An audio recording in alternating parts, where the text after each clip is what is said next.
வணக்கம்.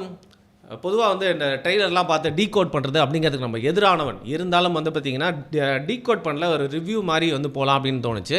நீங்கள் நம்புங்க, நிறைய பேருக்கு வந்து பார்த்தீங்கன்னா இன்றைக்கி நம்ம விஜயோடைய அரசியலில் பல விமர்சனங்கள் வச்சிருக்கிறதுனால வந்து பார்த்தீங்கன்னா ஹி ஹேட்ஸ் விஜய் வன்மம் அப்படின்ட்டு ஈஸியாக போயிடுவான்.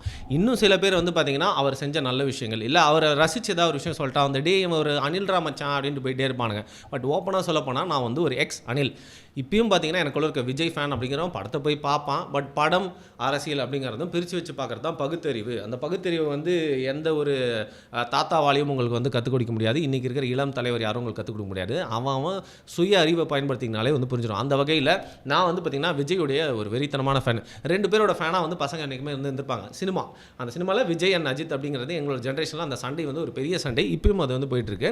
அது வந்து ஆரோக்கியமான சண்டையாக இருந்தால் கிளாஸில் நாங்கள் பசங்களுக்கு பேசிக்கிறது அடிச்சுக்கிறதுலாம் தாண்டி வந்து பார்த்திங்கன்னா அது ஒரு லைனுக்கு மீறி போய் நம்ம என்றைக்குமே வந்து பண்ணதே இல்லை. அப்படி வந்து பத்ரி படத்துலேருந்து நான் வந்து ஒரு வெறித்தனமான விஜய் ஃபேனு. நம்ம ஒருத்தரை ரசிக்க ஆரம்பிச்சிட்டோம் அப்படின்னா வந்து நம்மளுக்கே தெரியாமல் அவங்களோட மேனரிசம் வந்து உள்ளே வந்துடும். அப்படி தமிழக ஆண்களிடம் ஒரு பெரும்பான்மையாக அவருடைய இன்ஃப்ளூயன்ஸை போய் போட்டவர் திணிச்சவர்னு சொல்ல முடியாது. ஈஸியாக வந்து ஈர்த்துக்கிட்டவர்னா ரஜினி தான். ஒரு 3-4 ஜென்ரேஷன் வந்து ரஜினி மாதிரி நடக்கிறது, ரஜினி மாதிரி ட்ரெஸ் பண்ணுறது, அவர் மாதிரி திரும்புறது பார்க்குறது, டைலாக் டெலிவரி எல்லாமே அந்த விரல் எல்லாமே டக்குனு அந்த ஸ்பீட் எல்லாமே வந்துடும். அதுக்கப்புறம் விஜயோடைய இன்ஃப்ளூயன்ஸ் அப்படிங்கிறது வந்து தமிழ் பசங்க மட்டும் இல்லாமல் அண்டை மாநிலங்கள்லையும் வந்து அதிகமாக வந்து ஸ்ப்ரெட் ஆயிடுச்சு. அவரோட ட்ரெஸ்ஸிங், நிற்கிறது, அவரோட ஹேண்ட் மூமெண்ட்ஸ், பாடி லாங்குவேஜ் எல்லாமே வந்து வந்துச்சு. அப்படி வந்து விஜய் அப்படிங்கிறவர் எனக்குள்ளே வந்து ஒரு ஃபேனாக பார்த்தீங்கன்னா அவர் நான் வந்து நிறைய விஷயம் அப்சர்வ் பண்ணிக்கிட்டேன். அப்படி விஜய் என்னால் வந்து எனக்குமே வெறுக்கவே முடியாது, அவர் வந்து இக்னோர் பண்ணவே முடியாது. அதனால் ஜனநாயகன் படத்துக்கு வந்து கடைசி படம்னு அவர் சொல்லியிருக்காரு. ஃப்யூச்சர் வந்து கடவுள் என்ன கையில் வச்சுருக்காருன்னு தெரில. இருந்தாலும் படத்தை வந்து ஃபர்ஸ்ட் டே நம்ம எல்லாருக்கு முடியும் போய் பார்த்து ரிவ்யூ பண்ணணும், ரசிக்கணும் அப்படிங்கிறதுக்காக வந்து பெங்களூரில் ஒரு 6 மணி ஷோக்கு டிக்கெட் பண்ணி நானும் என்னுடைய நண்பரும் வந்து போகலான் இருக்கோம். சரி, அதே மாதிரி தான் இந்த ஒரு ட்ரெய்லரும் வந்து எனக்கு எப்படி இருந்துச்சு அப்படின்னு எனக்கு தோணுச்சு சொல்லணும்னு. ஸோ முட்டும் கொடுக்க முடியாது, வன்மத்தையும் அள்ளி தெளிக்க முடியாது. நிஜமாகவே ஒரு சினிமா ஃபேனாக அந்த ட்ரெய்லர் வந்து நான் ஒரு ஆவலோட உங்களை மாதிரியே வந்து பார்க்க வந்து ஓப்பன் பண்ணேன். விஜய் பிடிக்காதவங்க கூட அந்த ட்ரெய்லர் வந்து வந்தோடனே உடனே பார்த்துருப்பாங்க என்ன இருக்குன்னு பார்க்குற க்யூரியாசிட்டியில். நிஜமாக ஓப்பன் ஹார்ட்டடாக அந்த ட்ரெய்லர் பார்த்தேன். நான் வந்து பகவந்த் கேசரி படம் பார்க்கல, பகவந்த் கேசரி ட்ரெய்லர் கூட வந்து எனக்கு தெரியாது. அங்கேயும் இங்கேயும் பசங்க வந்து அந்த படத்தோட கதை சொன்னால் தயவு செய்து ஆளை விட்டுருங்கப்பா, நான் வந்து விஜய் படமே பார்த்துக்கிறேன் அப்படின்னு சொல்லிட்டு இப்போ வரைக்கும் ஓடிட்டே இருக்கேன். இருந்தாலும் இந்த ட்ரெய்லர் எனக்கு பார்த்து ஒரு ட்ரெய்லராக என்ன தோணுச்சுன்னா, இது ஒரு டிப்பிக்கலான விஜய் ஃபார்முலா படமாக இருந்தது மட்டும் இல்லாமல் எனக்கு இந்த படத்தோட முழு ட்ரெய்லர் முடிஞ்சதுக்கப்புறமே வந்து என்ன வந்து பெருசாக பஞ்சா எதுவுமே அட்ராக்டே பண்ணலையே, புதுசாக எந்த விஷயமே வந்து இது ஒரு ட்ரெண்ட் ஆகும் அப்படிங்கிற மாதிரி எதுவுமே இல்லை. ஃபார் எக்ஸாம்பிள் ஐ எம் வெயிட்டிங்னு ஒரு ட்ரெய்லரில் சொல்லி முடித்தா அது எல்லாருமே வந்து சொல்லிகிட்டே இருப்பாங்கள்ல. அதே மாதிரி வந்து பார்த்திங்கன்னா இந்த ட்ரெய்லரில் பர்டிகுலராக ஏதோ ஒரு விஷயம் வந்து யூஎஸ்பியாக இருந்துச்சா அப்படின்னு கேட்டிங்கன்னா இல்லவே இல்லை. அப்படி இந்த ட்ரெய்லர் வந்து ரொம்ப ப்ரெடிக்டபிளான ஒரு ட்ரெய்லராக தான் இருந்துச்சு. உதாரணத்துக்கு நம்ம டெக்னிக்கல் ஆஸ்பெக்ட்லேருந்து வரலாம். இந்த படத்தோட அந்த கலர் டோனாக இருக்கட்டும், அதுக்கப்புறம் வந்து அந்த அதில் செட்டு, காஸ்டியூம்ஸு எல்லாமே வந்து டக்குன்னு நம்மளுக்கு பார்க்குறப்போ வந்து ஏதோ ஒரு தெலுங்கு படத்தை அப்படியே எடுத்து வெற்றிருக்கா மாதிரி தான் வந்து நம்மளுக்கு இருந்துச்சு. அது மட்டும் இல்லாமல் விஜயோட அப்பியரன்ஸ், அவர் வந்து பார்த்திங்கன்னா ஒரு 3 கெட்டப்பில் காட்டியிருந்தாங்க. அது எல்லாமே அவர் வந்து ஒரு ஸ்க்ரீனை கேப்டிவேட் பண்ணிட்டு போயிட்டே இருப்பார். பட் இருந்தாலும் அவருடைய அந்த அவர் சொன்னக்கூடிய அந்த டைலாக் நான் யோசித்தேன், ஐயோ முடிஞ்ச அளவுக்கு பொலிட்டிக்கல் டைலாக் இல்லாமல் இருக்கணும், ரொம்ப சட்டிலான பொலிட்டிக்கல் டைலாக் இருந்தாலே போதும், நம்ம பசங்க அந்த வந்து பிடிச்சி வச்சு விசில் அடிச்சுட்டு போயிடுவாங்க, ஸ்கின்னை கீச்சிருவாங்க அப்படின்னு சொல்லிட்டு. பட் இந்த படத்தில் அந்த ட்ரெய்லரில் வந்து அவர் சொன்னக்கூடிய டைலாக் எல்லாமே வந்து ஐயோ வந்துடக்கூடாதுன்னு நினச்ச மாதிரியே இருந்தது. நான் அவ்வளோதான் திருப்பியும் போக மாட்டேன் அப்படின்னு சொன்னது எல்லாமே வந்து நீங்கள் திருப்பியும் போகாமல் இருங்கங்க. அது எங்க கடைசி படத்தில் வந்து ஒரு டைலாக்காக கேமரா பார்த்து சொல்கிறீங்க.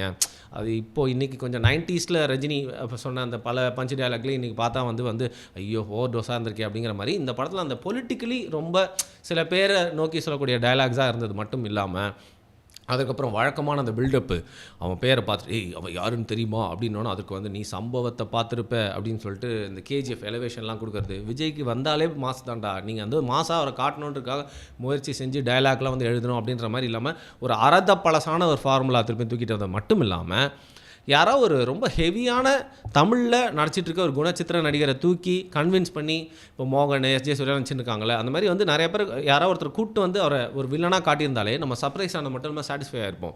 பட் அந்த கார்ப்பரேட் வில்லன் எப்படி வந்து சலிச்சு போச்சோ அதே மாதிரி ஹிந்தியில் இன்றைக்கி மார்க்கெட் போய் அங்கே வில்லனாக வந்து செம்மையாக வந்து ஷைன் ஆகிட்டு ஏதோ ஒரு வில்லனை அங்கே வந்து ரன்பீர் கபூர் அடிச்சிட்டாரா, ஓகே விஜய் கிட்ட 2 அடி வாங்கட்டும், ரஜினி கிட்ட 2 அடி வாங்கட்டும் கூப்பிட்டு வர மாதிரி இந்த பாபி தியோல் வந்தது. அவர் வந்து சொல்லக்கூடிய டயலாகு, திருப்பி இவரை பற்றி கொடுக்கக்கூடிய எலிவேஷன், அது எல்லாமே வந்து கொஞ்சம் ரொம்ப நார்மலாக ஒரு ஃபார்முலா படம் மாதிரியே இருந்துச்சு. அண்ட் விஜய் நினச்சா வந்து எவ்வளோ டேரக்டர்ஸ் வந்து கீழே நின்றுருப்பாங்க, வித்தியாசமான கதைகள் சொல்லியிருப்பாங்க. விஜய்னா வித்தியாசமாக பண்ணணும்னு அவசியம் இல்லை, கடைசி படத்தில் வந்து விஜய் படமாகவே இருந்துட்டு போட்டும், பட் இவ்வளோ நார்மலாக இருந்திருக்க வேணாம் அப்படிங்கிற மாதிரி தோணுச்சு. அதையும் தாண்டி வந்து பார்த்திங்கன்னா அதில் அந்த தங்கச்சி சென்டிமெண்ட்டாக இல்லை ஸ்டெப் டாட்டர் சென்டிமெண்ட்டாக, நான் பகவந்த் கேசரி படம் பார்க்கலான்றனால தெரியல, அந்த பிகில் படத்தில் வந்து உள்ளே உட்காந்து வந்து நீ வெளில வரணும் அப்படின்னு சொல்கிற மாதிரியே வந்து பார்த்திங்கன்னா இதில் ரொம்ப விமன் ஓரியன்டாக போயிட்டு எல்லா பெண்களும் கவரணும் அப்படிங்கிற மாதிரி டெஸ்பரேட்டாக அந்த மமிதா பைஜு சீன்ஸ்லாம் வந்து செஞ்ச மாதிரி இருந்துச்சு. பட் அந்த குட்டி பொண்ணு சீன்லாம் அவங்க யார், இந்த படத்தில் என்ன உறவின் முறைன்னு தெரியல, அப்பா அப்படின்னு கூப்பிட்ற மாதிரி இருக்குது.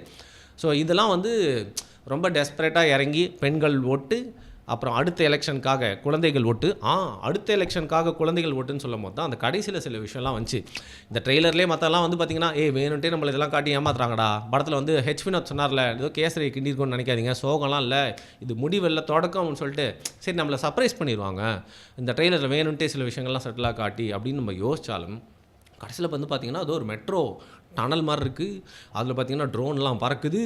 அந்த ட்ரோனை ஓட்டிகிட்டு இருக்கிறப்போ ஒரு ஆள் வந்து ஸ்க்ரீனுக்கு பின்னாடி திரும்புகிறாரு. அவர் யாருன்னு பார்த்தீங்கன்னா வந்து யூடியூபின் இளைய தளபதி, அவர் வந்து அவரோட கேமியோவாக இருக்குதுன்னு சொல்கிறாங்க. அதற்கப்புறம் வந்து விஜய் ட்ரெயினை ஓட்டிகிட்டு இருக்காரு. அவர் முன்னாடி வந்து பார்த்திங்கன்னா ஒரு ரோபோட் வந்து அவரை பிடிச்சி தாக்க ட்ரை பண்ணுது. இதெல்லாம் பார்த்தா தாங்க கொஞ்சம் பயமாக இருக்குது. நம்ம ஊரில் வந்து பார்த்திங்கன்னா அவதார் படத்தையே வந்து 3வது பார்ட்டில் தலைவரே இதெல்லாம் பார்த்தாச்சு சலிச்சிச்சுன்னு போயினே இருக்கிறானுங்க. ஆனால் ஹாலிவுட் தரத்தில் நம்ம வந்து சிஜியை பார்த்துட்டோம். ஸோ சிஜியை வச்சு இனிமேல் நம்மளோட ஆடியன்ஸை 90s சங்கர் படங்களை ஏமாத்துற மாதிரி ஏமாற்றவும் பிரமிக்க வைக்கவும் முடியாது. பட் அதை எதுக்கு எடுத்துகிட்டு வரீங்க? அது வந்து சூட் ஆகுதா? அது வந்து கிரிஞ்சாக இல்லாமல் சின்ன பசங்களுக்கு மட்டுமே ஒர்க் ஆகாமல் எல்லாருக்குமே ஒர்க் ஆகுமா? உதாரணத்துக்கு பீஸ்ட் படம் வந்து எல்லாம் பார்த்து முடிச்சுட்டு ஒரு சுமார் படம் அப்படின்னு சொல்லிட்டு வெளில வரலான்னு பார்த்தா நம்மளால் டக்குன்னு ஃபைட்டர் ஜெட்டை எடுத்து ஓட்டிட்டு ஒத்த கையில் சல்யூட் டெஸ்ட்டு போகிறார்ல, அப்போது சில டேமேஜுகள்லாம் ஏற்பட்ட மாதிரி இதையும் சில டேமேஜுகள் ஏற்பட்டு அதெல்லாம் பார்த்தா தான் கொஞ்சம் பயமாக இருக்குது. பதட்டமாக பயந்துல வருது அப்படிங்கிற மாதிரி இருந்துச்சு.